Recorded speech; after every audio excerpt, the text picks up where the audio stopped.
receive, and your heart will grieve for a fight you cannot win. On the front lines, brother, I see your pain. Though my anger man won't read your name. Okay, I'm here. This is Stewart Rhodes, founder of Oath Keepers, and I'm here with Bruce Estrada. And Bruce, you were in 82nd Airborne, correct? Correct. So a fellow Airborne veteran. Who? Nice to meet Airborne. You. Right, Airborne.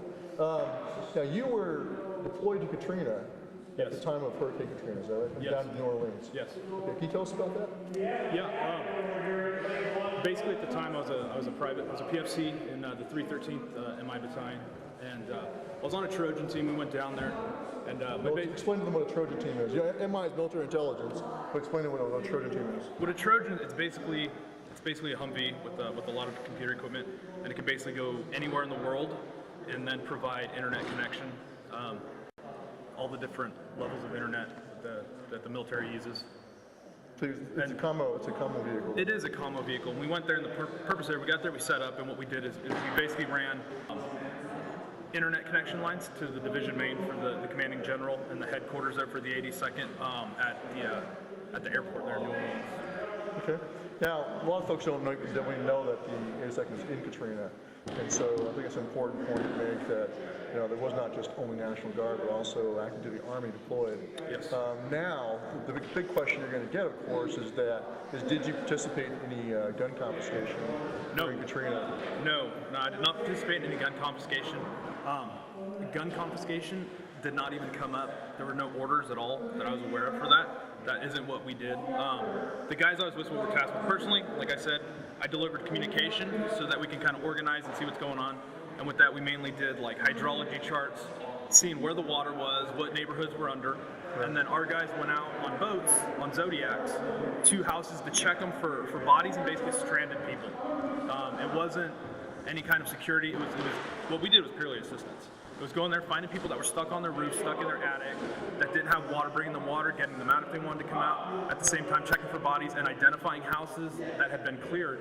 So that way, we knew where it had been cleared, and without having other people going over it again, because it was a mess down there between FEMA and all the other agencies.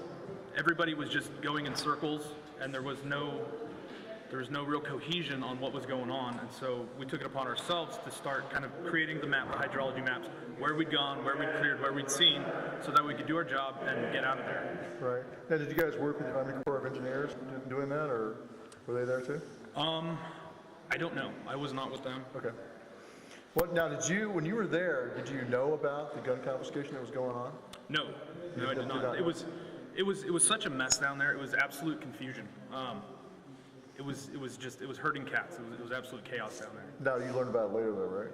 I heard some about it later on. What's your opinion about that? Once again, that's not the military's place. The military is not here to disarm or do anything to the American public other than protecting them, defending them, and ensuring our safety here at home by keeping the enemies at bay abroad. So you heard my talk tonight, where Yes. I talked about the constitutional mandate that it's supposed to be the militia and security, the domestic security force, Yes. and in many ways we advocate responsibility.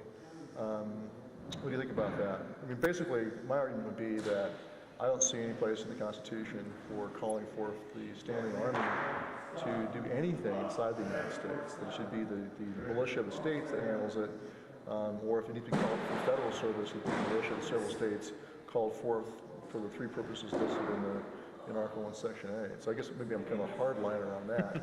But I mean, do you understand? Yeah. Do you agree with the general principle, at least, that like you just said, you're for defending against external threats, and internally, ideally, it'd be us as the militia, we the people handling it. Absolutely. I 100% believe that we the people should do what we can for ourselves, not relying on anybody else to do it. Least of all having anybody brought in from elsewhere to impose their will on us or anything else, that.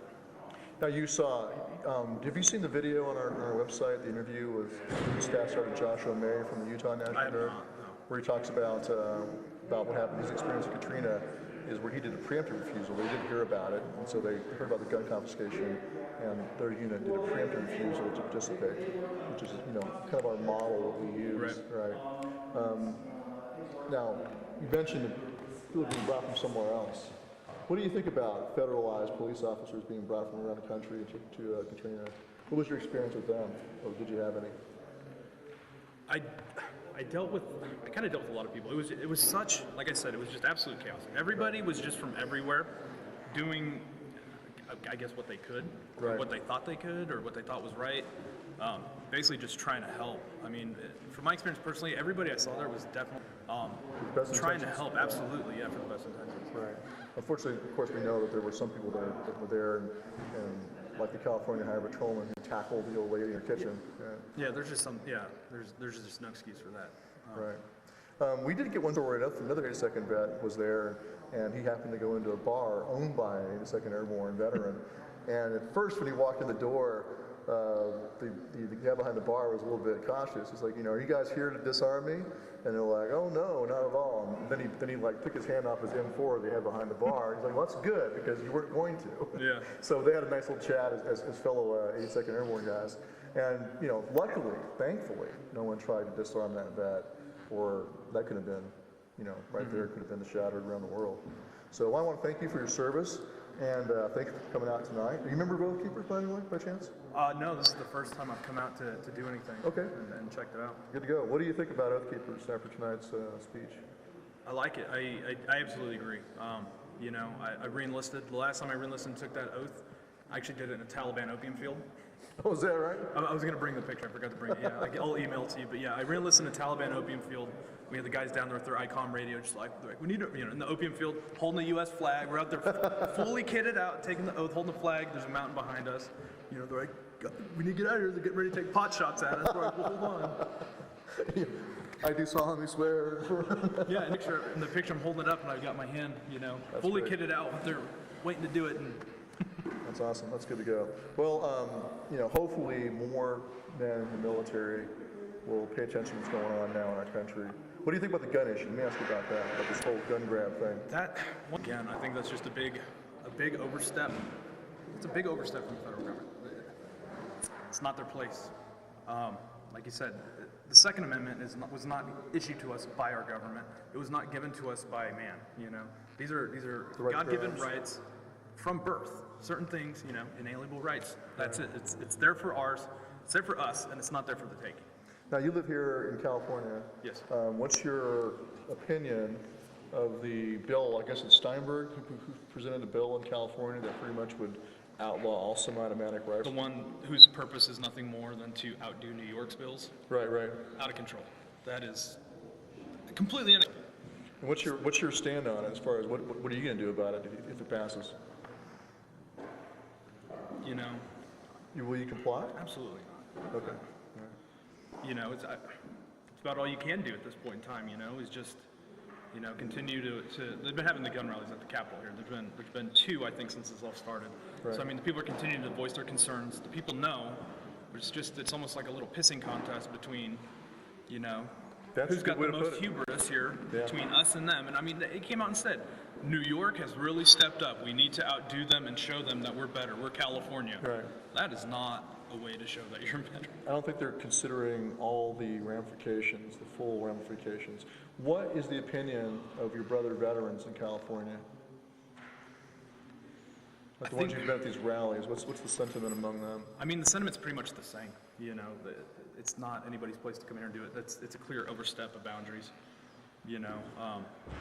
And once again, a lot of these gun laws, they started here with Feinstein back in the 90s. Right. And then they and what a lot of people don't get is, it's interesting seeing the country, up in arms over this and what they're trying to propose there. And what it is basically they're trying to mandate the California gun laws nationwide, is what it is. And people are up in arms, and it's like, well, we've already been living with this for Petri dish. 20 years, Yeah, it's I'm not gonna put you on the spot and ask you whether or not you registered your weapons under the California law, but a lot of guys have not. There's a lot of mass refusal to comply in California. California has been doing that, right? Yeah, the way it works now, though, I think you automatically register when you buy anything now. So you fill out the DOJ forms here, and everything, even before you get it, like before your 10 days starts here in California to buy your weapons, you fill out the DROS, and you pay your fees, of course, and you fill out the paper, and then they send it to the Department of Justice. They do the background check, and then 10 days later, you come back and you get, yours lower with nothing on it. You're automatically registered.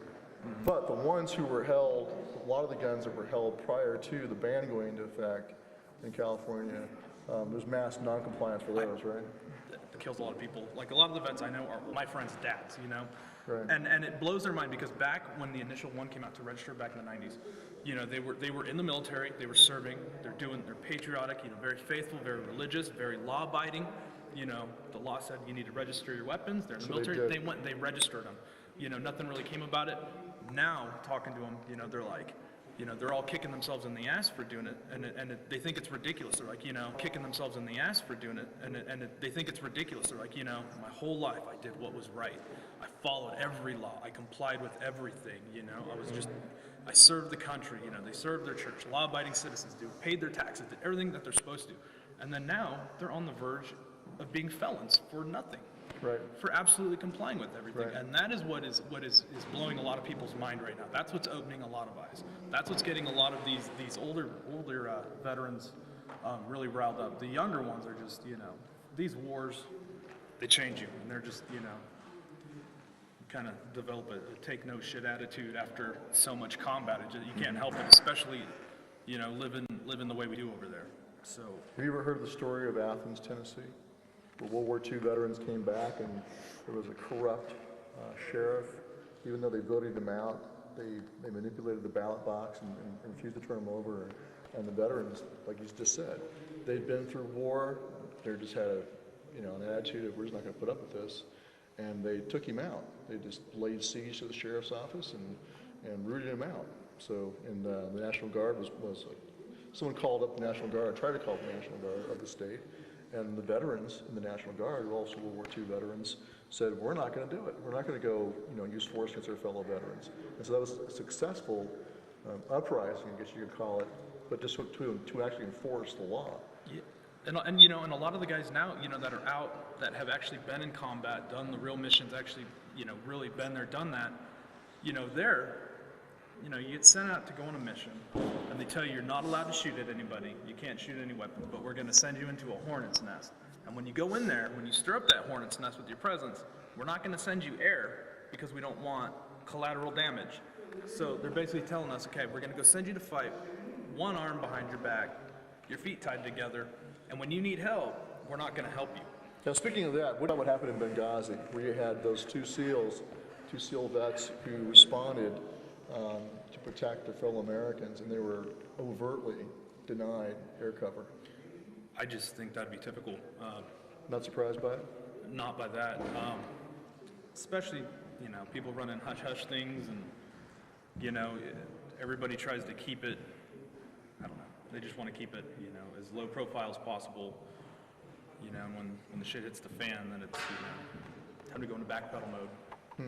And the less people involved, the less people that can tell their story afterwards, you know? Yeah, or if you're not dead, if you're not there anymore, you can't tell your story afterwards. Well, the Benghazi thing is really ticking off a lot of vets. They see that as an example of the contempt that the politicians have for those who bleed and die. So. Yeah, that's pretty clear actually within the military too. Is that right? Mm-hmm. You still have friends in current service? I do. And what are they saying about what's going on in the country right now? I haven't really talked to them since I've gotten out. The units, everybody just scattered to the wind. You know? Right. How long ago did you get out? About a year. About a year. Mm-hmm. So you worked your 82nd, and then you were also attached to an SF battalion? Yeah, I was in the 1st Special Forces group. Okay. And then I deployed a second time with the 2nd Battalion to Kandahar in 2010. What's your feeling as a veteran? I mean, do you consider your oath to be expired when you got out? Oh, no, not at all. What's your feeling about your oath? You know, these are the life. I mean, how do you take an oath, prepared to go die, and then afterwards you're like, oh, it doesn't matter anymore. Right. It just doesn't. It doesn't compute. You know. It's just drilled in. You take that oath, and that's, you know, that means something. It definitely means something to military members. Yeah. You take that oath. The minute you take that oath, you belong to Uncle Sam, and Uncle Sam sends you somewhere where you're going to get shot and blown up, and you willingly accept that, you know? Right. But you also have that duty and obligation, like I talked about tonight, to refuse orders that are unlawful. Yes. If you could talk to the current serving military right now about anything that's going on in our country, about their oath, what would be your message to them? That just remember your words: to support and defend the Constitution against all enemies, foreign and domestic. It's pretty cut and dry. It's pretty straightforward. And how do you feel about, like I talked about tonight, if we let our government destroy the Constitution and destroy our republic, then in many ways what we've just done is we've desecrated the graves of our war dead. How do you feel about that? That's absolutely true. But it seems with executive action, or it doesn't even matter. They've worked legal loopholes that they make up to get around it. Right. But we don't have to accept that, right? No, we don't. All right. Airborne. All the way. Peace, man. Take care. Thanks a lot.